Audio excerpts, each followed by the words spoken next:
Greetings, greetings, and welcome to Storytime with Dr. Helen Tinsley.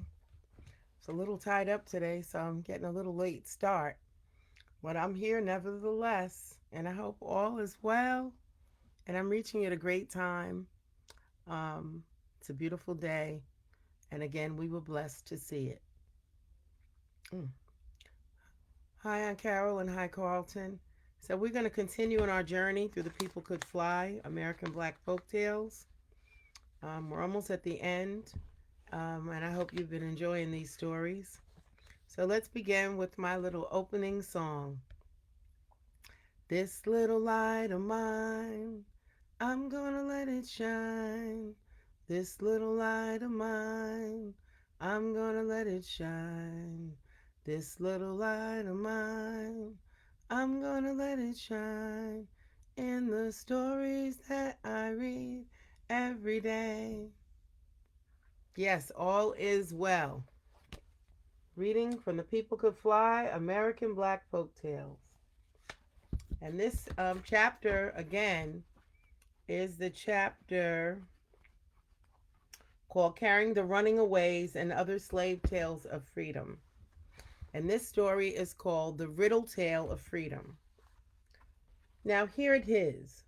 Long time ago, there was a slave and a slave owner. They got along.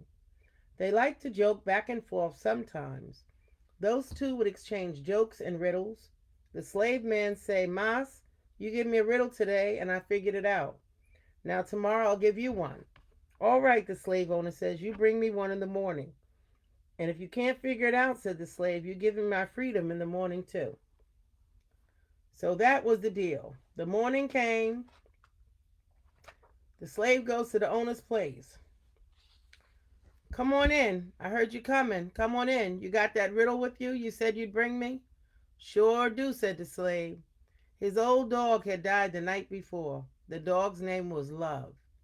The slave took a piece of Love's skin and wrapped it around his right hand. So the slave says, I've got you a riddle right here. Well, go ahead, said the owner. Tell it to me. Well, then, here, said the slave, and he told the riddle like this. Love I see, love I stand, love I holds in my right hand. Now, what is the answer, Master? Asked the slave. The slave owner thought for a long time. He tried to guess the riddle, and he thought, but he just couldn't figure it out. Well, I give up, the slave owner said. So I have to give you your freedom because I said I would if I couldn't guess. But first tell me what the answer is. Well, here it is, said the slave. See, wrapped around my right hand, that's my dead dog's skin, and his name was Love. Well, I was standing right here with it, and I had it in my hand just seeing it, so that's why I tell the riddle. Love I see, love I stand, love I holds in my right hand. That's how the riddle gave the slave his freedom. Now some background. Telling riddles was one of the favorite pastimes of slaves. It was second only to telling animal tales. Riddle telling carried on into the Reconstruction period after emancipation. It became a wish telling about freedom. When one solved the riddle, one would be free. Here's a typical slave riddle. Was 12 pair hanging high and 12 pair hanging low? 12 king come riding by, each he took a pair, and how many leave hanging there? The answer began with, there were 24 pairs. A man called each took one pair. That left 23 pairs hanging there. So that's the story.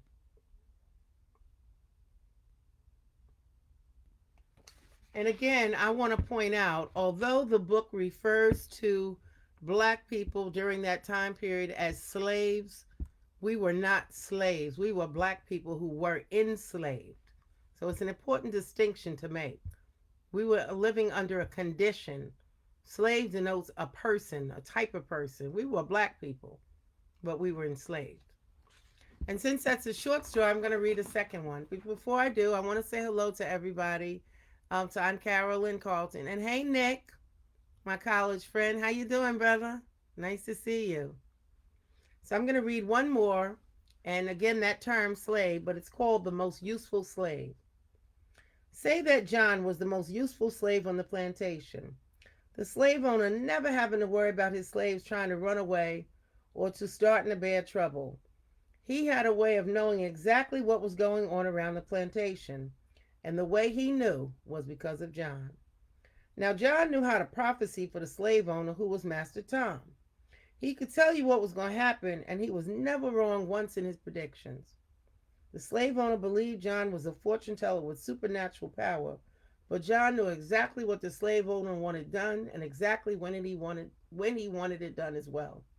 The truth was that John collected all he needed to know from eavesdropping by listening in on the slave owner and his wife while they ate their supper. One day, the owner Tom was talking to some other planters, and he found out they were worried about unrest among the slaves. After listening a while, Tom said he never had to worry about anything because he had a real smart slave who could prophesy. There ain't a slave that smart that can foretell, one of the planters said. Well, I bet you money there is, Tom said. You that sure? The planter asked, and Tom said he was. Y'all put your money down, he told them, and come over to my house next Saturday and see for yourselves. Well, all the slave owners put their money down. It came to thousands and thousands of dollars, too. And they all accepted slave owner Tom owner's invitation. Well, the day came, wasn't a bad day at all. And all the owners came. They were eager to see this slave that was so smart. Somebody had a place for John to stand. In front of the place, one of the planters put a big box. There was something inside it. Nobody knew but the one had put it there what it was. When everything seemed to be ready and everybody had gathered around and quieted down, Master Tom brought John out, blindfolded, and had him stand there.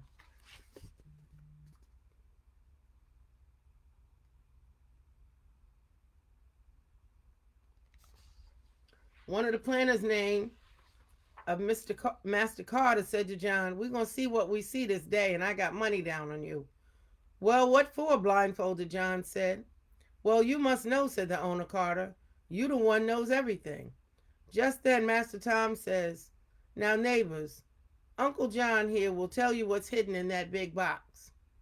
Now you know what was in the big box was a little smaller box, so John couldn't hear what was going on inside. Well, John stood there for a long, long time trying to hear at least some scratching from the box, but he couldn't. But he worked his hands like he was swatting the air and getting something in his head that way. He looked to be trans that way. John thought and he thought. The more he had to stand there blindfolded, the more he knew he didn't know what was in that big box. He had no idea at all what was in the little smaller box because he didn't even know it was there. It's no use, John thought. Guess what I will is in that box. I'll be wrong. In the box, he said out loud. Didn't know he said it, but it caused the planters there to get to murmuring, thinking something was about to happen. He said box twice, and that made the owner Carter take a listen. And John was figuring he might as well give it up. He scratched his head and shifted his feet around. Well, Master Tom, he said finally, this old raccoon, he ran a long time, but they caught him at last. When John said that, his owner Tom lifted the box and the smaller box. Lo and behold, a raccoon jumped out to the ground. Why, thank you, Uncle John, said his owner. He couldn't have been happier. See, John was a prophet, and Master Tom was a whole bunch richer. And that's the story of the most useful slave. Now, John doesn't get his freedom in this tale, but he will be valued so long as he continued to be the prophet. This is the best known of the Old Master and John or Jack, or Old Master and the Slave Tales, of which there are many. Old Master or Master, sometimes called Mass, and John Tales are found in the southern United States and among East Africans and Haitians, Jamaicans, Puerto Ricans, and many other Caribbean people. The tales are a cycle narrative, tales told one after the other over a period of time, sometimes accompanied by the banjo. They reveal the slave John rather than Burr Rabbit as the plantation slave's trickster hero. John and the owner seem to have an almost friendly relationship.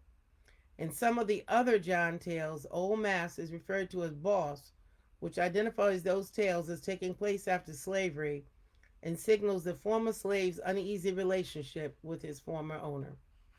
And that, my dear friends, are two stories from The People Could Fly. I hope you enjoyed the stories. When I thought about the word master, we always associate with slavery in the United States. And when I was in Ghana, and we were in Accra, and we were at a kente, I guess you want to call it a plant. It's an outdoor open strip of grass and dirt where there were brothers set up making kente. And they referred to their boss as master. And I looked to see, was the master white? Of course, he was not. He was African. But it just struck me that here we associate that term only with slavery, and it's utilized in other ways. Oh, sorry, in different capacities. So, with that said, it was interesting. I hope you enjoyed the stories for today. I hope everyone is well. Hello to everyone who joined us. Hello again to Aunt Carol and Carlton who are with me faithfully. Hi, Vernon. Hi, Denny. And hi, Nick. And everyone be well, be safe. And I will see you tomorrow for story time. Same day. Same time, same place at 5 o'clock. Peace.